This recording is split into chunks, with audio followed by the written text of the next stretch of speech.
Life has a way of teaching you that value isn't always visible on the surface. Sometimes it's buried deep, like the rare earth minerals that would soon turn my worthless beachfront property into the center of a multi-million-dollar battle.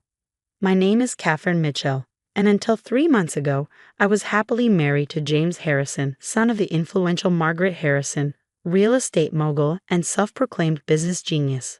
When James died suddenly of a heart attack at 35, I learned just how quickly family ties can unravel when property and money are involved. The old beach house had been my sanctuary since James bought it 7 years ago. While Margaret sneered at its weathered shingles and creaking floorboards, calling it a worthless investment, James and I saw its potential. What his mother didn't know, what no one knew except James and me, was why we'd really bought this particular stretch of beach. "Mrs. Harrison is here," Maria, my housekeeper, announced on that fateful Thursday morning.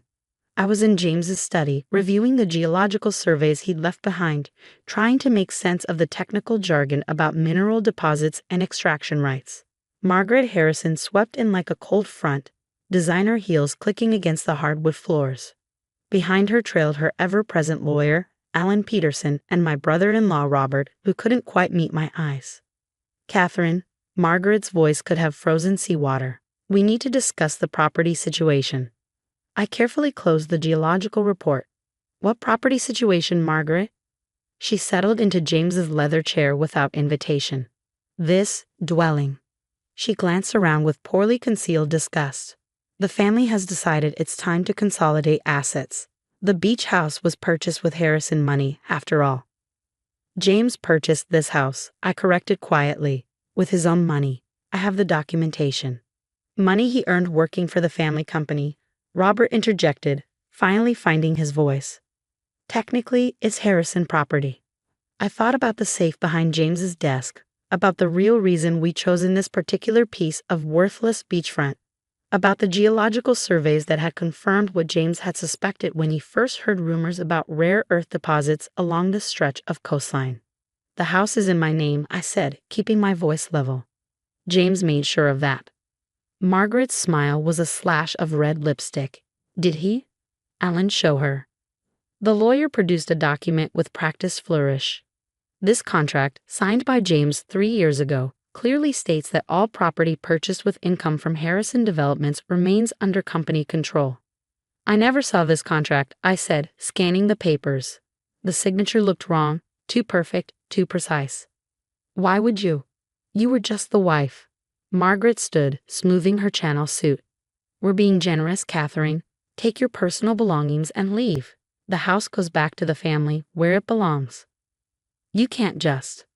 "We already have," Robert cut in. "The locks have been changed. Security will arrive within the hour." I looked between them, Margaret's triumphant smirk, Robert's guilty avoidance, Alan's professional detachment. They had no idea what they were really fighting for. No clue about the true value hidden beneath this worthless beach house.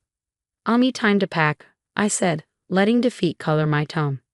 "You have 1 hour," Margaret declared. "Really, Catherine, it's better this way. What would you do with this dump anyway? The maintenance alone would bankrupt you." I gathered some clothes, photos, and a few precious mementos, making a show of fighting back tears. Let them think they'd won. Let them believe I was just another grieving widow being pushed out of her home.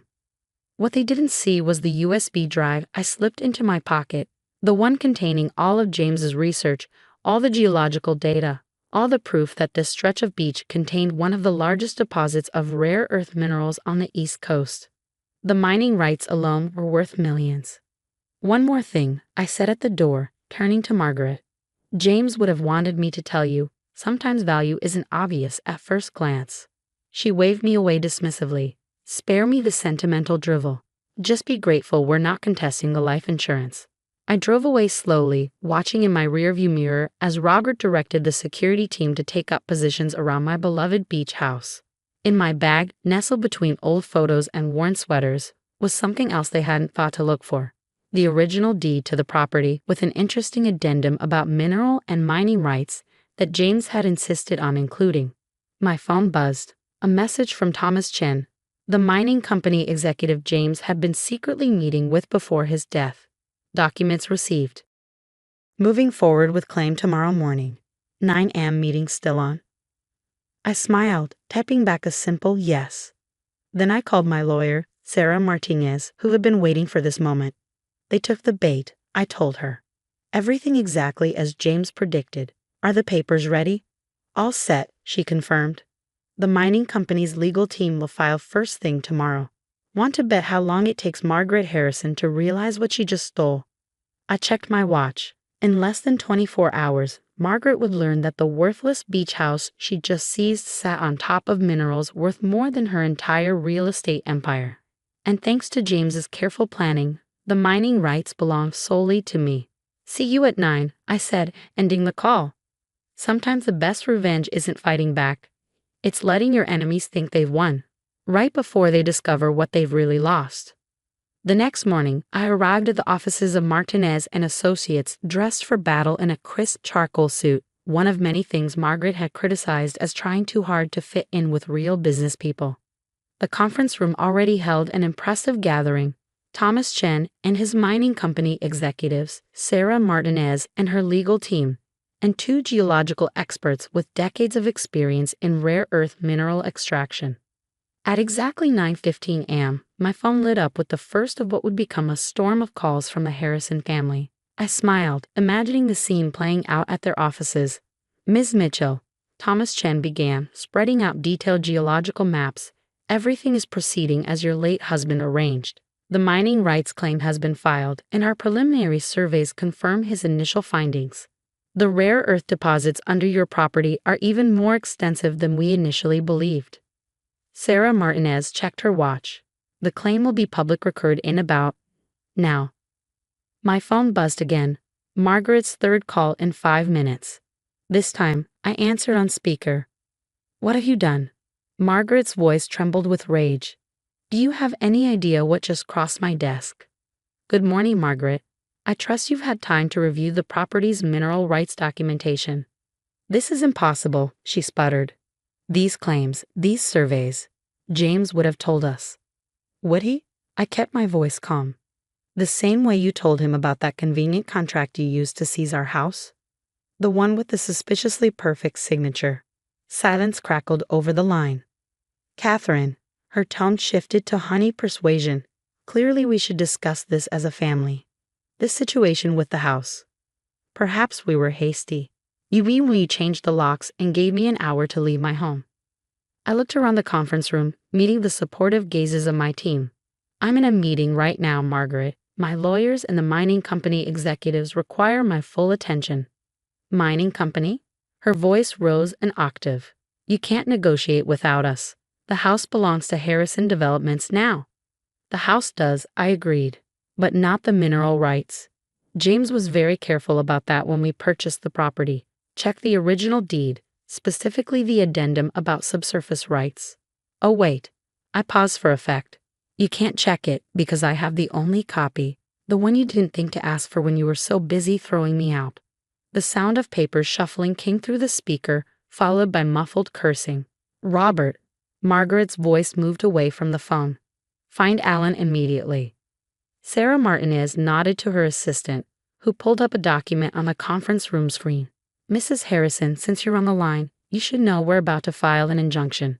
Your company now owns a lovely beach house, but any attempt to interfere with the mineral rights or mining operations will result in immediate legal action. The minerals under that property are worth millions. Margaret's composure finally shattered. You can't just. Current market estimates put the value closer to $300 million. Thomas Chen interjected. Conservative estimate, of course. Could be significantly higher once full extraction begins. I heard something that sounded suspiciously like a crystal tumbler shattering against a wall. Margaret, I said quietly, James always said you taught him his most valuable business lesson. Never judge an investment by its surface appearance. He spent 2 years researching these mineral deposits before we bought that worthless beach house. Every time you mocked our choice, every time you called it a dump, we knew what was really under our feet. Why didn't he tell us? Robert's voice came through faintly. Because he knew you too well, I answered. Knew you tried to take control, just like you took everything else. So he made sure I would be protected.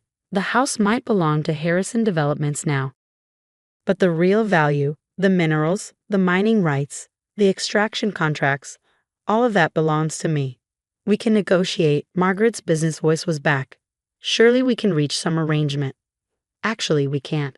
I've already signed an exclusive contract with Chen Mining. They're handling all negotiations and operations. I nodded to Thomas, who was beaming. But I'm sure they'll be happy to discuss fair market rates for accessing their minerals through your property. The silence that followed was deafening. One more thing, I added. James left a letter with his lawyers, detailing his suspicions about certain document irregularities at Harrison Developments, forged signatures, backdated contracts, that sort of thing. I'm having it reviewed, just out of curiosity. The line went dead.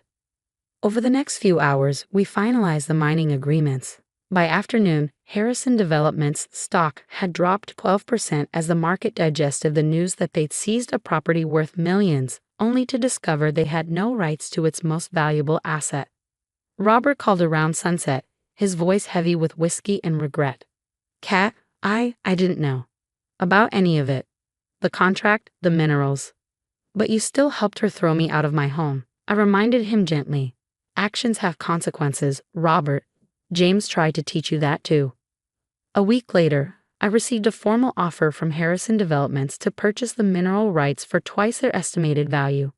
I had my lawyers send back a single page, a photo of Margaret changing the locks on my front door, with a simple note, not for sale at any price. The beach house itself. I let them keep it. The constant drone of mining equipment, the endless parade of trucks and workers, the total destruction of Margaret's plans to develop the area into luxury condos. That was worth more than the property itself. Sometimes I drive by at sunset, watching the mining operations from my car. The house's weathered shingles are still there, but now they're surrounded by heavy machinery and survey equipment. I imagine Margaret's face every time she has to sign another check to Chen Mining for access to her own property. James would have appreciated the irony. He always said his mother's greatest weakness was her inability to see past surface appearances, whether in properties or people. In trying to take everything from his worthless widow, she handed me the keys to an empire built on what lay beneath. The geological surveys continue to find new deposits. Chen Mining's estimates now put the total value close to $500 million. Margaret still sends occasional offers through various intermediaries, each one higher than the last. I keep them all in a file labeled Property Assessments. James would have enjoyed that little joke. Next to it sits his final gift, a letter to be opened a year after his death. I don't need to open it to remember what he wrote. We'd laughed about it the day we bought the beach house, standing on our weathered deck above our secret fortune. Sometimes the best revenge isn't fighting back, it's letting them take exactly what they want, never realizing they've given you everything in return. Last week, I received an invitation to the Harrison Developments annual shareholders meeting. My new status as owner of their property's mineral rights apparently qualifies me as a strategic partner. I sent my regrets, along with a small gift for Margaret, a jar of beach sand from her property, with a note saying sometimes true value lies beneath the surface. I've moved on to a smaller house further up the coast, away from the noise of the mining operations. But every now and then, I visit my old beach at sunset, watching the mighty machines extract millions in minerals from beneath the house Margaret just had to have. And I smile, knowing that sometimes the best victory isn't in what you keep, it's in what you let others take, never realizing they're giving you exactly what you wanted all along.